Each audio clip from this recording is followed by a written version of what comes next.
Alhamdulillahi Rabbil Alamin.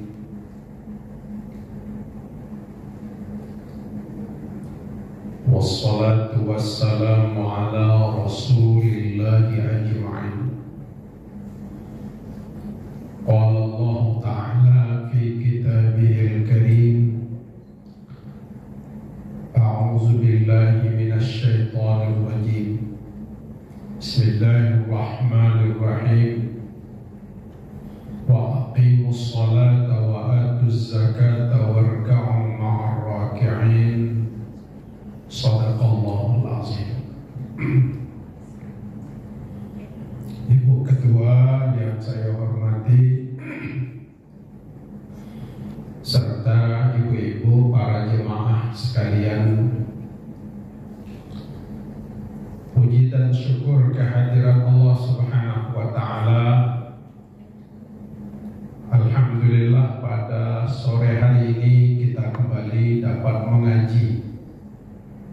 Salawat dan salam selalu tercurah kepada junjungan kita Nabi besar Muhammad Sallallahu Alaihi Wasallam, yang selalu kita harapkan syafaatnya hingga hari kiamat.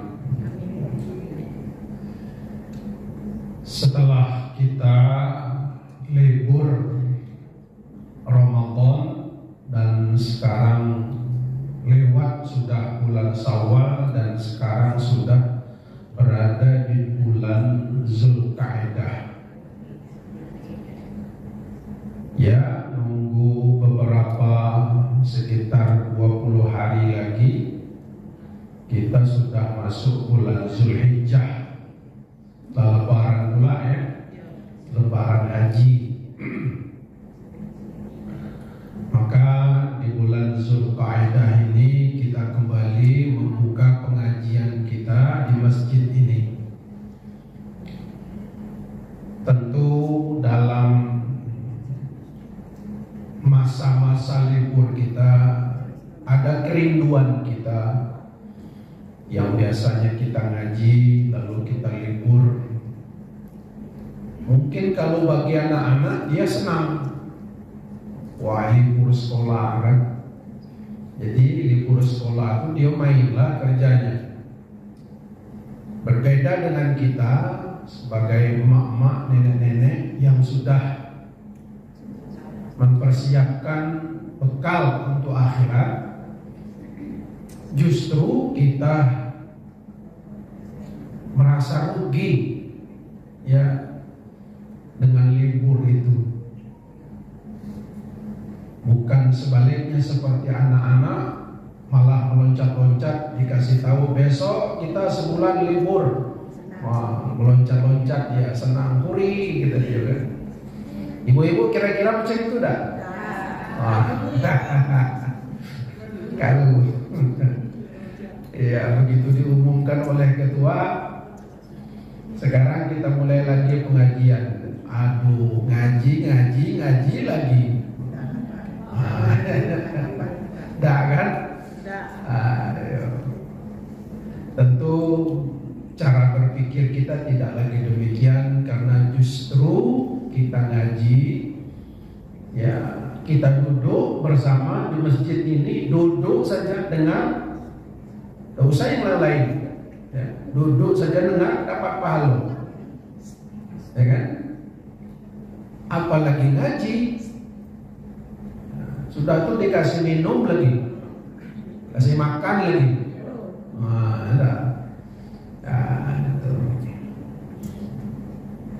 Maka oleh karena itu bersyukur kita ibu ya, Allah gerakkan hati kita untuk datang ke masjid. Tidak semua orang bisa duduk sore ini di masjid ini. Ada orang yang kepengen yang juga ngaji, tapi dia harus nginap dulu di rumah sakit ya kan, dikarenakan sakit. Ada orang kepengen ya, tapi tidak bisa, sibuk ngasuh cucu kan. Gitu. Kita alhamdulillah. Ibu Neng, saya berikan kata Allah waktunya bisa hadir dalam pengajian ini dengan hati yang tenang dan khusyuk, mendengarkan kajian, kemudian pulang nanti dengan tenang, tetap berzikir pada Allah. Syukur-syukur dalam zikir itu dikabulkan oleh Allah hajat kita. Menentu berangkat umroh sama-sama. Itu mana tahu Tuhan tuh tidak saja memanggil orang kaya ke Mekah tuh, ya kan? Iya.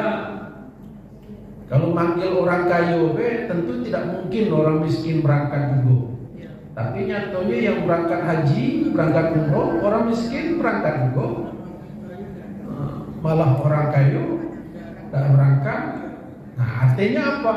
Bahwa orang yang berangkat ke Mekah itu bukan orang mampu, tapi orang yang dimampukan oleh Allah. Tuh, orang yang dimampukan Allah. Kalau dia demam, disehatkan Allah. Kalau dia miskin, dikasih Allah rezeki. Nah, jadi Allah yang memanggilnya itu. Jadi dimampukan oleh Allah sehingga dia berangkat ke Mekah. Tak tahulah caranya, tak Tuhanlah kuasa itu. Itu ada bibi-bibi jualan sayur gendong tuh di Bandung. Pagi-pagi pergi ke pasar. Dalam kemudian keserempet mobil. Wah, tertungkup radio di aspal. Keluarlah orang yang membawa mobil. Aduh Bu Haja, ngapa Bu Haja? Sudahlah Bu Haja, jangan lagi dimanukan permasalahkan. Ayo kita ke rumah sakit, saya antar ke rumah sakit. Tapi jangan dilapor polisi ya. Kata ibu yang diserempet mobil tadi, Pak, jangan panggil saya Bu Haja. Saya belum haji. Oh ya Bu, ayo kita berobat dulu, berobat bawa ke rumah sakit. Sambil dalam perjalanan orang yang nyupir tadi, ya Allah, mungkin inilah kesempatan saya untuk memberangkatkan orang ke tanah suci. Udah bawanya balik, ibu tadi, seminggu kemudian datang dia, Bu, saya sudah daftarkan ibu berangkat haji. Gak percaya ibu tuh. Bapak ini main-main baik. Nah itu. Ya ini sudah paspor sudah segala macam sudah selesai berangkat. Sujud syukur ibu, saking senangnya. Orang miskin dimampukan Allah. Nah itu, jadi tidak menutup kemungkinan untuk ke tanah suci. Yang sekarang saja berangkat ada ibu-ibu tukang cuci, tiap hari nabung, nabung dikit.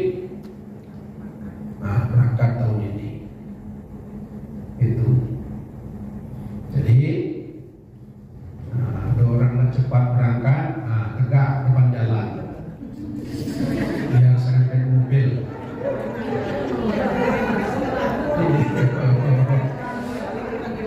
Yo, kalau yang nyerempet itu orang kayu, yang nyerempet itu mobil batu bara, penyek. Jadi semuanya adalah kuasa Allah Subhanahu. Maka niatkan saja setiap kali zikir, setiap kali ngaji, niatkan saja. Ya Allah, berilah kesempatan ya Allah. Tak tahu lah caranya, macam caranya. Baik ibu sekalian, kita kembali kepada kajian kita. Kalau yang lalu kita sudah membahas banyak masalah. Kita ingin kembali pentingnya melaksanakan sholat berjamaah nih ibu-ibu. Karena sholat berjamaah itu ya pahalanya besar, ya kan? Dan kadang-kadang disitulah melihat kemabruran haji seseorang, kemakbulan ibadah umroh seseorang. Ya, banyak tapi tidak ada perubahan. Nah, gitu. Padahal selama di Madinah dia kerjakan arba'in. Arba'in itu 40 waktu dilaksanakan di Masjid Nabawi, nggak pernah putus. Nah, untuk apa itu? Mendidik agar dia kagak balik ke kampungnya, dia sembahyang berjemaah ke masjid terus. Nah, cuman persoalannya bagaimana sholat berjemaah di masjid? Ada pula orang nyebut, oh ya orang perempuan nih sholatnya di rumah. Ada pula yang macam itu. Macam mana kita lihat itu. Pentingnya sholat berjemaah. Pentingnya sholat berjemaah di masjid sangat diperhatikan oleh Rasulullah Sallallahu Alaihi Wasallam, sehingga disebutkan oleh Rasul, "Shallu ayyuhan nasu fi buyutikum." Wahai manusia, sholatlah engkau di rumahmu. Sholatlah engkau di rumahmu masing-masing.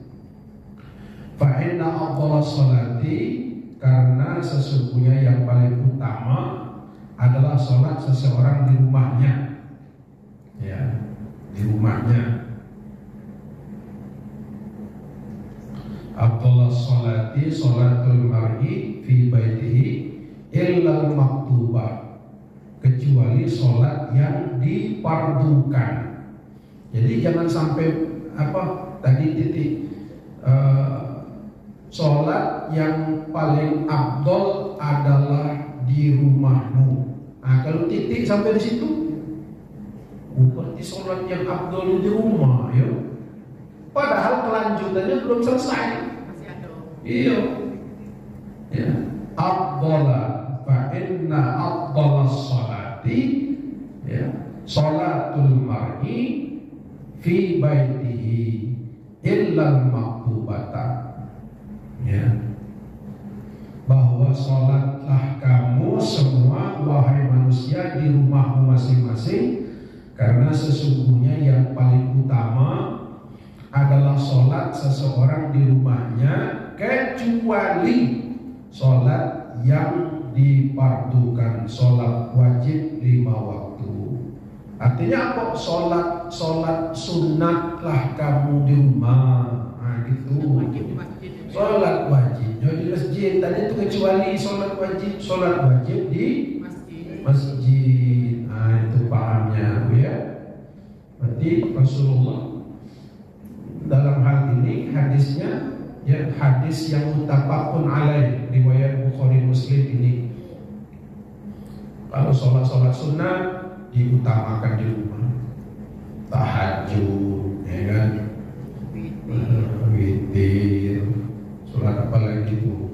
Sholat hajat, sholat tasbih, sholat duha, diutamakan di rumah. Nah, sholat wajib 5 waktu di masjid. Nah, gitu. Di dalam keterangan. Sholat-sholat yang rumah itu sholat yang tidak dianjurkan berjemaah. Ya, sholat yang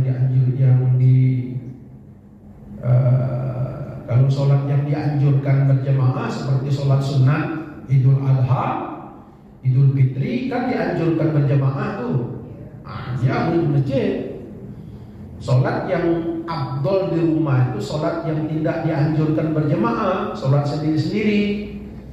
Sholat duha, sholat hajat, dan tahajud, sholat taubat, kan dianjurkan sendiri-sendiri.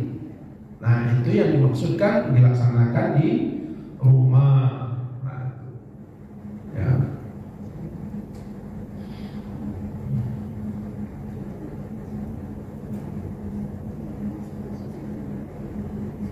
Ini lagi nih hadisnya. La sholata li jaril masjid. La sholata li jaril masjid. Tidaklah orang itu sholat, ya.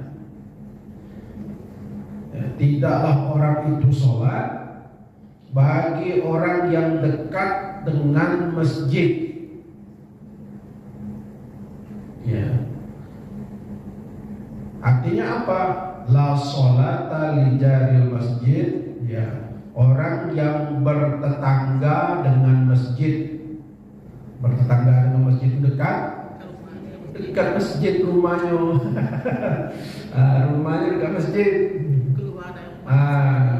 Kata dia la sholata, tidak dianggap sholat bagi orang yang dekat dengan masjid, kecuali sholatnya harus di masjid. Nah, itu hadis riwayat Daruqutni.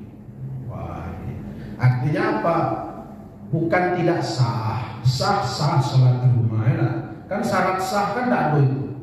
Syarat sah kan sudah ada ketentuan. Syarat sah sholat itu ya, suci dari hadas besar dan hadas kecil, kan itu menghadap kiblat. Kan syarat sah sholat itu kan menutup aurat. Nah, masalah perkara di masjid atau tidak di masjid atau di rumah itu tidak masuk syarat sah.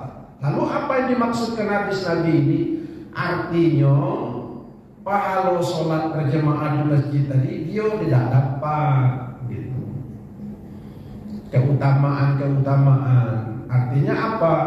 Diutamakan sholat berjamaah di masjid, terutama bagi orang yang bertetangga dengan masjid. Nah, itu maksudnya.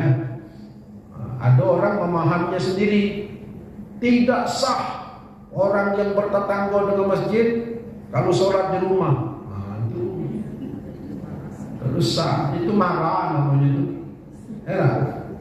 Marah itu penceramah ya. Kan ada niat ustaz macam itu loh. Kamu bertetangga dengan masjid tapi dia tidak ke masjid. Gitu. Jadi yang dimaksud itu yang lebih utama pahalanya gitu kan. Lebih utama, lebih besarlah sholat berjamaah ke masjid ketimbang sholat di rumah. Itu pun sholat apa? Sholat fardu gitu. Nah, banyak yang salah paham kadang-kadang. Kenapa salah paham? Karena pertama terpancing emosi. Terpancing emosi agama. Nah, gitu. Karena baru dapat apa namanya? Baru ngaji, ya kan? Jadi semangat itu menggebu-gebu. Karena semangat menggebu-gebu, tidak sadar lagi. Sama dengan orang baru dapat pisau tajam. Baru dapat pisau tajam, pergi ke kebun tuh, main saja. Segala nak dipotong, batang ubi potong, pisang potong, habis kalau baru dapat pisau kan. Padahal orang yang ngasih pisau itu lupa ngasih tahunya pisau ini hanya untuk menyembelih kambing. Jangan kau gunakan untuk nebang kayu. Sebab pisau ini kalau nebang kayu dia gompel dia. Kenapa? Dia memang tajam. Tapi kalau nebang kayu keras, gompel dia. Jadi bagaimana? Nah, itulah salah guna tuh. Nah, itu. Jadi gunakan pada tempatnya. Macam itu. Nah, itulah tuh. Jadi ustaz-ustaz kita ini kadang-kadang betul lah yang dia sampaikan. Cuman cara menyampaikan dan situasinya kadang-kadang tidak dia perhatikan lagi. Itu ya.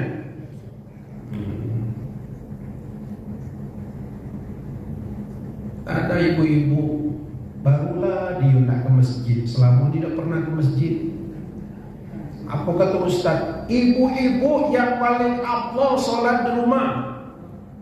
Nabi tidak mengajarkan sholat berjamaah ke masjid, karena kaum perempuan itu yang paling utama sholat di kamarnya. Ya, Ibu itu baru datang ke masjid, balik lagi dia ke rumah.